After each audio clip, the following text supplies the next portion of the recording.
प्यारे संतो, प्यार से कहना धन निरंकार जी।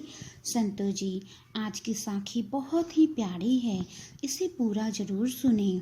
संतो जी, एक बेटे ने माँ से कहा, माँ हम दिवाली क्यों मनाते हैं।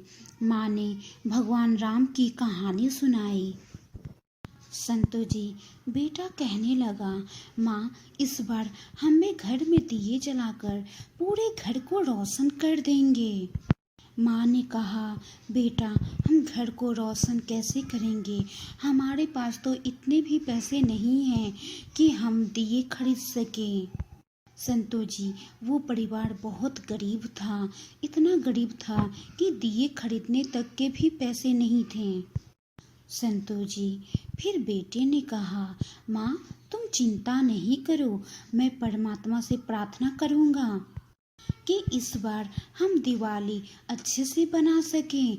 तुम देख लेना, परमात्मा मेरी प्रार्थना जरूर सुनेंगे और हम दिवाली बहुत अच्छे से मनाएंगे, पूरे घर को दिए से रोशन कर देंगे।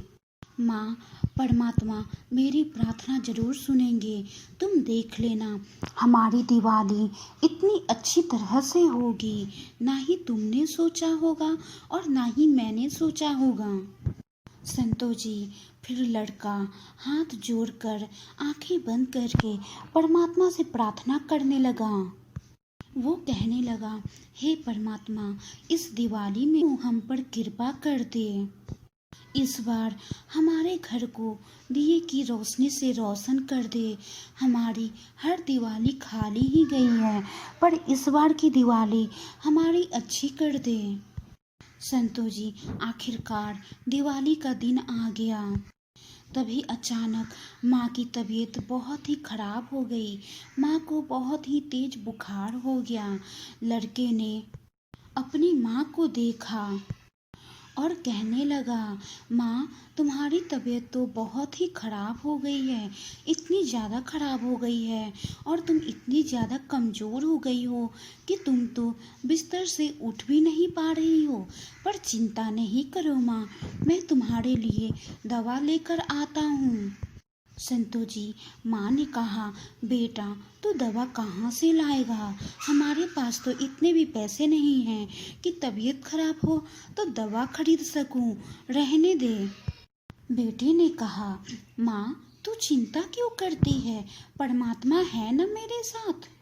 संतो जी, फिर लड़का अपने घर से एक खाली झोला उठाया और बाहर निकल गया अपनी माँ का दवा का इंतजाम करने के लिए। लड़का रास्ते में चल रहा था और मन ही मन ये सोच रहा था कि माँ की दवा का इंतजाम कैसे किया जाए। लड़का ये सोच रहा था, हे परमात्मा, मुझे पता है आप हम सबके साथ ही रहते हो, आप अपने बच्चों को कभी अकेला नहीं छोड़ते, पर हे परमात्मा, आपने हमें इतना गरीब क्यों बनाया कि हम दिवाली के दिन एक दिए भी खरीद नहीं सकते। अगर तबीयत खराब हो तो दवा भी खरीदने तक के पैसे ना हो। हे परमात्मा, आपने हमें इतना गरीब क्यों बनाया, मैं क्या करूं, मुझे कुछ समझ में नहीं आ रहा है। संतो जी, लड़का ये बातें सोचकर रास्ते में चला जा रहा था। तभी अचानक लड़के के सामने से एक कार आ रही थी। कार ने हॉर्न बजाई। कार के हॉर्न से लड़का का ध्यान टूट गया।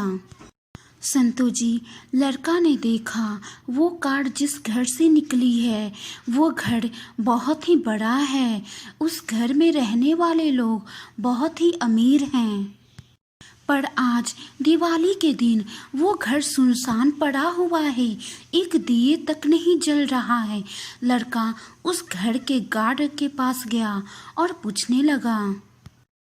लड़के ने कहा, गार्ड अंकल, इस घर में रहने वाले लोग तो बहुत अमीर लग रहे हैं, लेकिन आज दिवाली के दिन ये घर सुनसान क्यों लग रहा है, इतने बड़े घर में एक दिए तक नहीं जल रहे हैं। संतो जी, गार्ड ने कहा, बेटा इस घर की मालकिन की कुछ साल पहले मृत्यु हो चुकी है। मृत्यु के बाद इस घर के मालिक बहुत ही उदास रहने लगे और उनकी एक 9 साल की बेटी है, वो भी बहुत उदास रहने लगी। चाहे कोई भी त्यौहार हो, दीपावली हो, उनकी बेटी हंसना ही भूल गई। वो कोई भी त्यौहार नहीं मनाती, वो हमेशा उदास ही रहती है। और अपनी बेटी को उदास देखकर इस घर के मालिक भी कोई भी त्यौहार नहीं मनाते, दिवाली भी नहीं मनाते और हमेशा काम में ही व्यस्त रहते हैं। इस घर के मालिक ने मालकिन के जाने के बाद अपनी बेटी को बहुत हंसाने की कोशिश की ताकि उनकी बेटी फिर से पहले की तरह हंसने लगे, खेलने लगे, लेकिन उनकी बेटी उदास ही रहती है। और अपनी बेटी को उदास देखकर इस घर के मालिक का दिल टूट गया है। इसीलिए इनके पास इतने पैसे होते हुए भी ये घर अंधेरा है। इस घर में दिए नहीं जल रहे हैं, इस घर में दिवाली नहीं मनाई जाती। संतो जी जब लड़का गार्ड से बातें कर रहा था, तभी उस घर के मालिक की बेटी खिड़की पर खड़ी उस लड़के को देख रही थी। लड़के ने उस लड़की को देखा और लड़की को देखकर चिल्लाकर बोला, तुम अमीर लोग भी अजीब हो। तुम्हारे पास सब कुछ होते हुए भी घर को अंधेरा करके बैठे हो, दिए नहीं जला रहे हो, रोशनी नहीं कर रहे हो, दिवाली नहीं बना रहे हो। और हम गरीब लोग भी अजीब हैं। हमारे पास कुछ ना होते हुए भी हम यही सोचते हैं कि घर को रोशन कैसे करें, दिए कैसे जलाएं, दिए कहाँ से खरीदें। संतो जी लड़के की बात लड़की पर असर की। लड़की ने गार्ड को इशारे से कहते हुए बोला कि लड़के को घर के अंदर आने देने के लिए। जब लड़का घर के अंदर गया तो लड़की से बातें की और लड़की को बोला, जो बीत गया उसको लेकर तुम क्यों सोच रही हो, इतनी उदास क्यों रहती हो।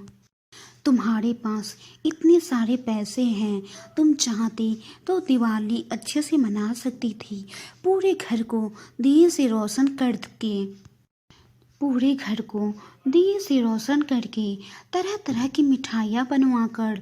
लेकिन तुम उदास बैठी हो, पूरे घर में अंधेरा छाया हुआ है। तुम्हारे पास सब कुछ होते हुए भी तुम उदास हो। और मुझे देखो, मेरे पास कुछ भी नहीं है।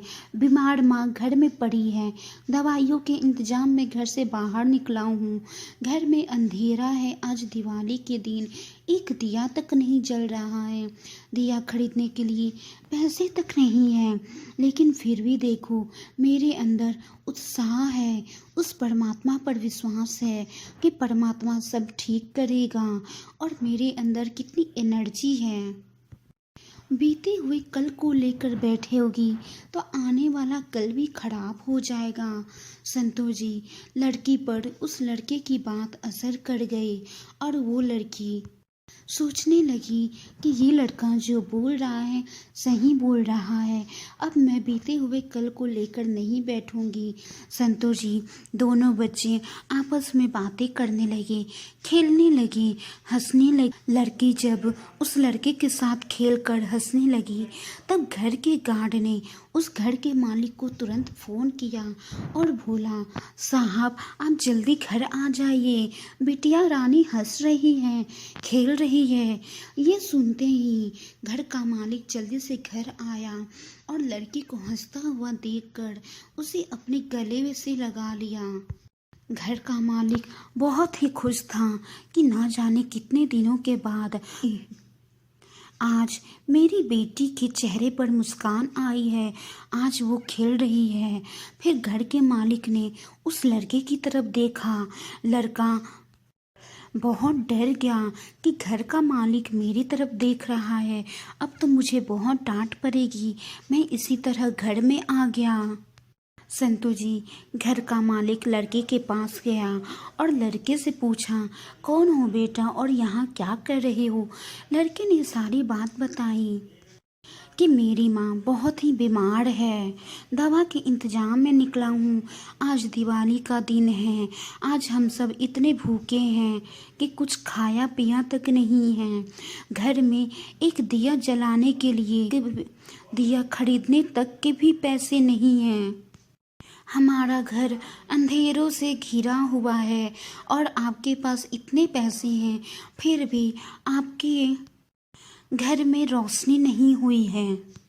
संतू जी, मालिक ने लड़के को बोला, बेटा तुम चिंता नहीं करो, सब ठीक हो जाएगा। संतू जी, घर के मालिक ने अपने कुछ गार्ड को लड़के के घर भेजा और लड़के की माँ का इलाज करवाया।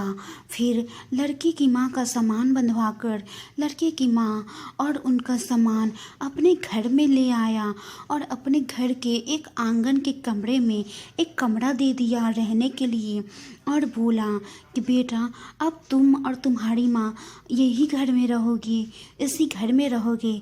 तुम्हारी माँ ठीक होकर इस घर का देखभाल करेगी और तुम्हारा और मेरी बेटी का देखभाल करेगी। संतोष जी, सबने मिलकर दिए जलाए। लड़के ने अपने हाथों से पूरे घर को रोशन किया, पूरे घर में दिए जलाए और अपनी माँ से कहा, देखा माँ, मैंने कहा था ना, परमात्मा हमारे साथ हैं, वो हरदम हमारे साथ ही रहते हैं और इस बार की हमारी दिवाली ऐसी होगी ना ही आपने सोची होगी और ना ही मैंने सच कहा था ना माँ। संतोष जी, माँ बहुत ही खुश थी और बेटे को गले लगा लिया और बोला, हाँ बेटा, तुमने सच कहा था, परमात्मा हमारे साथ हैं और इस बार की दिवाली, हमारी दिवाली बहुत ही अच्छी हुई। संतोष जी, दिवाली बीत जाने के बाद घर के मालिक की बेटी जिस स्कूल में पढ़ती थी उसी स्कूल में उसी लड़के का भी एडमिशन करवाया और दोनों बच्चे साथ साथ पढ़ने लगे, साथ साथ खेलने लगे, हंसने लगे, कूदने लगे और वो घर भी रोशनी से रोशन हो गया। उस घर का अंधेरा मिट गया और वो घर रोशन हो गया। संतू जी, जिस आंगन में दिखे अंधेरा वहीं पे दीप जलाना, जिस घर नहीं जला हो चूल्हा तुम भोजन वहाँ पहुँचाना। जो मुस्कान भूल गए हैं उनके होठों पर मुस्कान लाना। अगर ऐसा कर सके तो समझो सच हुआ दीप जलाना। संतू जी, दिवाली का मतलब है सिर्फ खुद के घर के अंधेरे को दूर करना नहीं, औरों के घर के अंधेरे को भी दूर करके रोशनी करना है, औरों को खुशियाँ देना है, तभी सही मायने में दिवाली होती है। संतू जी, वाणी में अगर त्रुटि हो तो बख्श लेना जी। अगली बार एक और प्यारी सी साखी के साथ आप जिससे मुलाकात होगी। गुरु प्यारी साथ संगत जी, प्यार से कहना, धन निरंकार जी।